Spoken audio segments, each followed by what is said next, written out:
नमस्कार दोस्तों, मैं डॉक्टर प्रदीप सरवदे फिर से आपका इस वीडियो के अंतर्गत स्वागत करता हूं। काव्य के प्रयोजन इस टॉपिक के अंतर्गत पिछले वीडियो में हम लोगों ने काव्य के जो 6 प्रयोजन बताए थे उनमें से 3 प्रयोजन यानी यश प्राप्ति, अर्थ प्राप्ति और व्यवहार ज्ञान, इन प्रयोजनों को हमने देखा हुआ है। अब इस वीडियो के अंतर्गत हम अगले जो 3 प्रयोजन हैं, अमंगल या अनिष्टता का निवारण, लोकोत्तर आनंद या और कांता सम्मत उपदेश, मधुर उपदेश तथा पाश्चात्य जो विद्वानों ने काव्य के जो 2 प्रयोजन माने हैं उनका अध्ययन करने वाले हैं।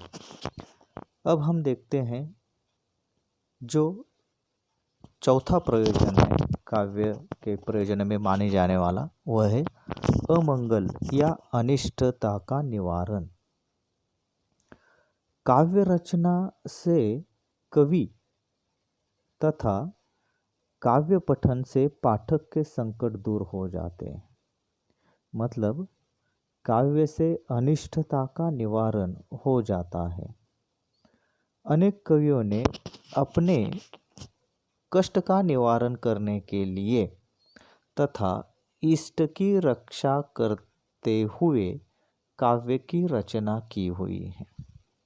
दोस्तों, यहाँ पर हमें देखते हैं कि अमंगल या अनिष्टता का निवारण मतलब क्या है कि जहाँ मनुष्य के जीवन में कुछ घटनाएं या कोई ऐसा अनिष्ट जो है या अमंगल कोई घटनाएं घटित होती हैं, तो उन कष्टों का या उन दुखों का निवारण करने के लिए जो है कवि काव्य रचना करता है तथा काव्य पठन से पाठक भी उन संकटों से दूर होना चाहता है।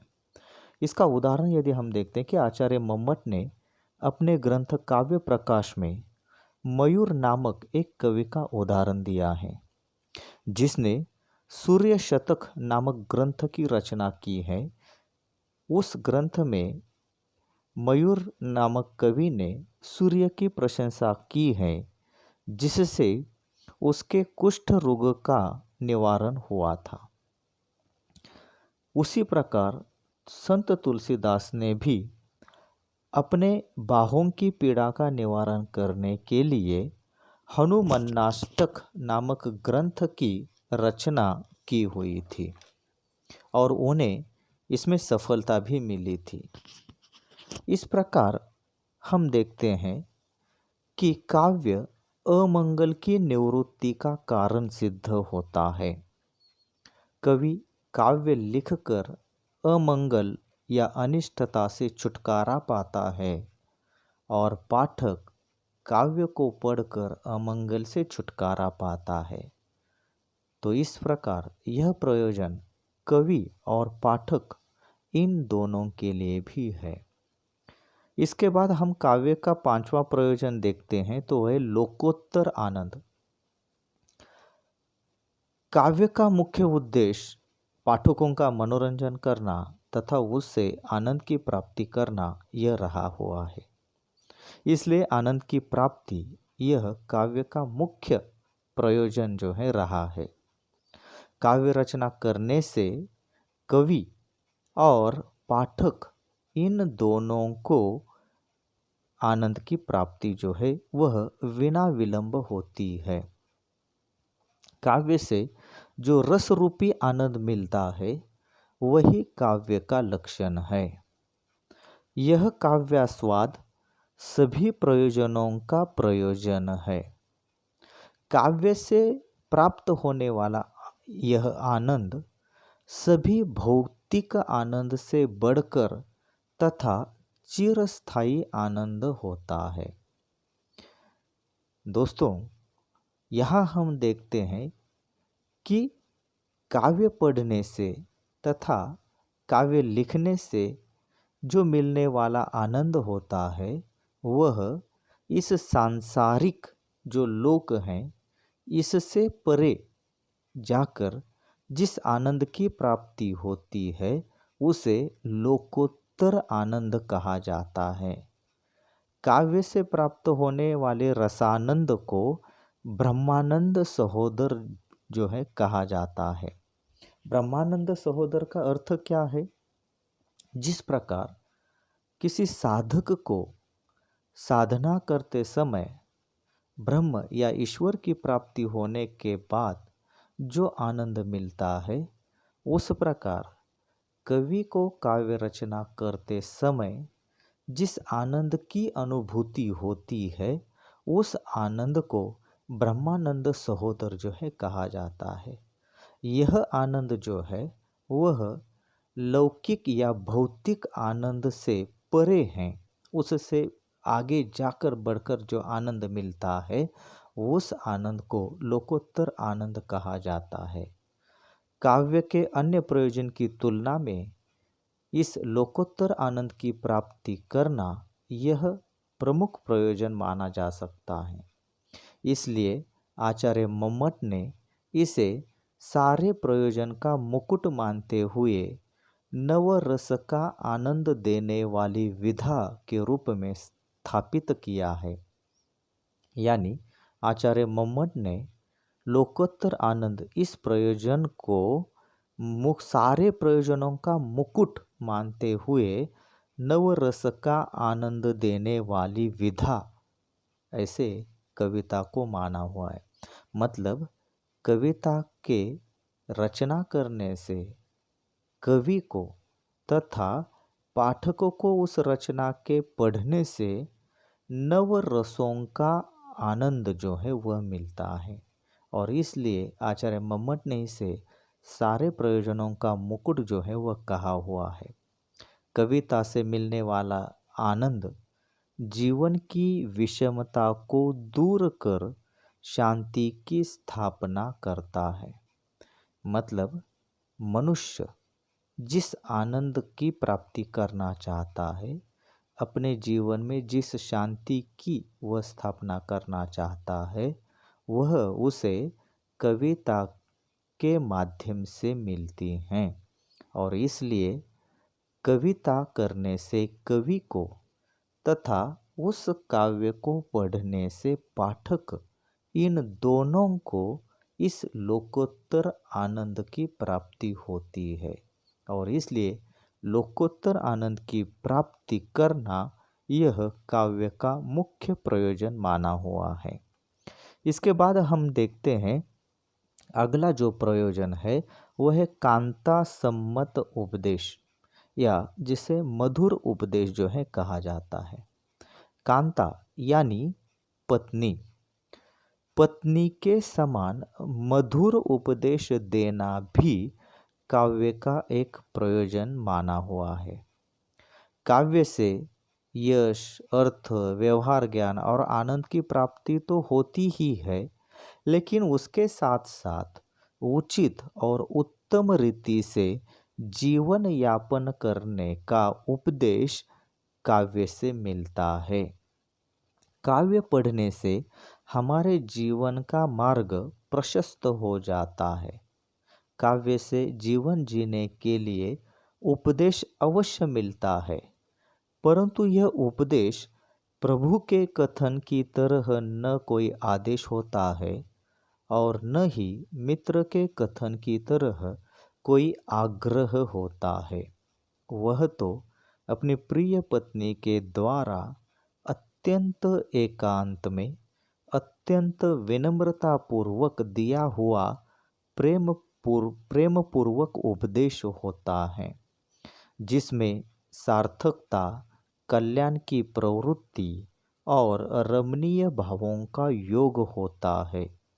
इस उपदेश में किसी तरह का आदेश, आग्रह अथवा कड़वाहट नहीं होती, बल्कि काव्य से प्राप्त होने वाला उपदेश शर्करा युक्त औषधि के समान होता है।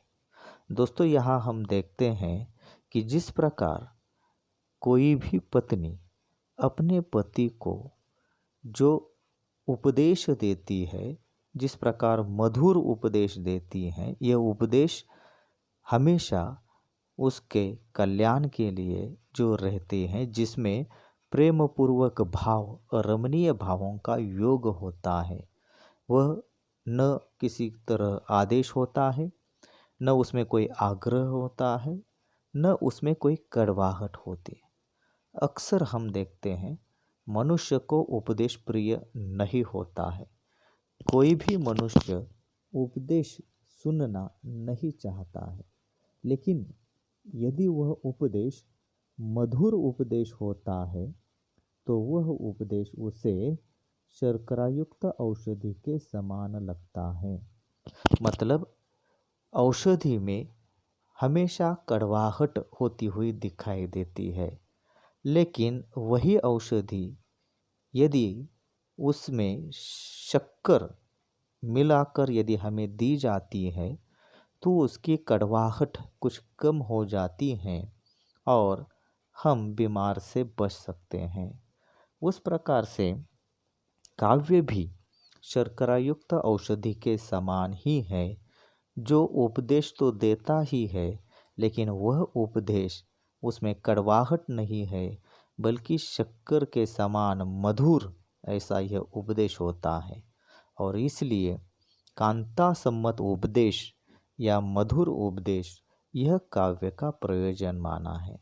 तो दोस्तों, इस तरह हम देखते हैं कि भारतीय काव्य शास्त्रियों ने काव्य के ये 6 प्रयोजन माने हैं, जिसमें यश प्राप्ति, अर्थ प्राप्ति, व्यवहार ज्ञान, लोकोत्तर आनंद, अंगमंगल या अनिष्टता का निवारण और कांता सम्मत उपदेश, यह 6 प्रयोजन माने हैं।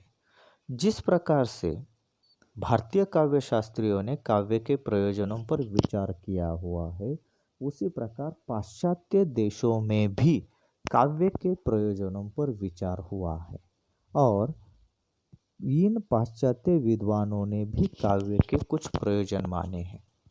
पाश्चात्य देशों में काव्य को कला मानते हुए उसके प्रयोजनों के संबंध में विभिन्न वाद प्रचलित हैं। काव्य प्रयोजनों को लेकर पाश्चात्य काव्य शास्त्र में अनेक वाद या अनेक मत प्रचलित हैं, जैसे कि कला कला के लिए, कला जीवन के लिए, कला जीवन से पलायन, कला मनोरंजन अथवा आनंद के लिए, कला सेवा के अर्थ में, कला आत्मा साक्षात्कार के अर्थ में, तथा कला एक सृजनात्मक आवश्यकता के लिए आदि ऐसे कई मत प्रचलित हैं। इन विभिन्न मतों का प्रभाव आधुनिक साहित्य पर पड़ा हुआ दिखाई देता है। पाश्चात्य विद्वानों ने काव्य को कला के अंतर्गत मानकर काव्य के प्रयोजनों को लेकर विभिन्न एकांगी मतों को स्पष्ट किया है।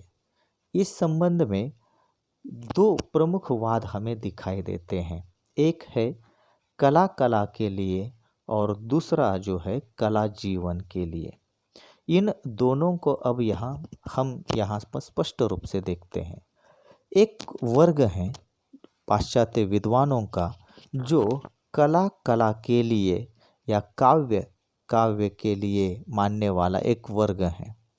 इस वाद के समर्थक वॉल्टर पेटर, Edgar Allan Poe, Swinburne, Oscar Wilde, doctor Bradley आदि इस वाद को मानने वाले हैं। इन समर्थकों के मतानुसार कला कला के लिए या काव्य काव्य के लिए है, ऐसा इनका मानना है। यह काव्य नैतिकता, धार्मिक उपदेश के लिए नहीं है। उनका मानना यह भी है कि कविता उपयोगिता की स्थूल कसौटी पर नहीं कसी जानी चाहिए। कला कला के लिए इस मत की सैद्धांतिक पृष्ठभूमि यह है कि कवि या कलाकार कविता या कलाकृति की रचना करते समय कोई निश्चित प्रचारवादी या उपदेशात्मक उद्देश्य लेकर नहीं बैठता है।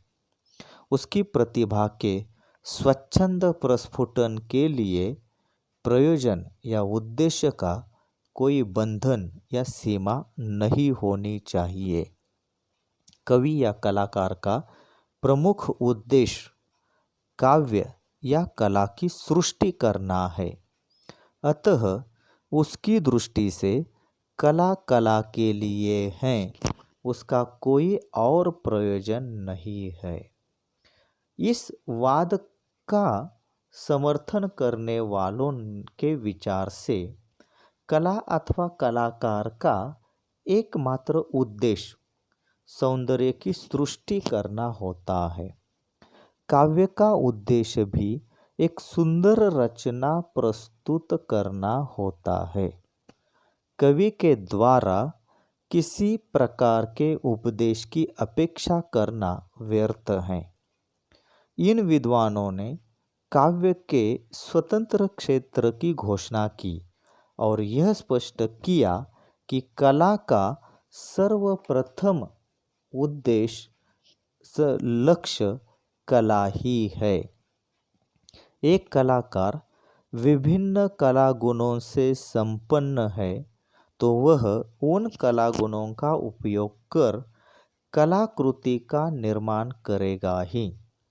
इसका यह अर्थ यह हुआ कि कवि के पास सृजन की शक्ति है, काव्य निर्माण की शक्ति है, तो वह निश्चित रूप से काव्य निर्माण करेगा ही। किंतु अब यह प्रश्न निर्माण होता है कि जब कलाकार किसी कृति का निर्माण करता है या कोई कवि किसी रचना की निर्मिति करता है तो वह रचना या कृति वह समाज के सामने लाता है।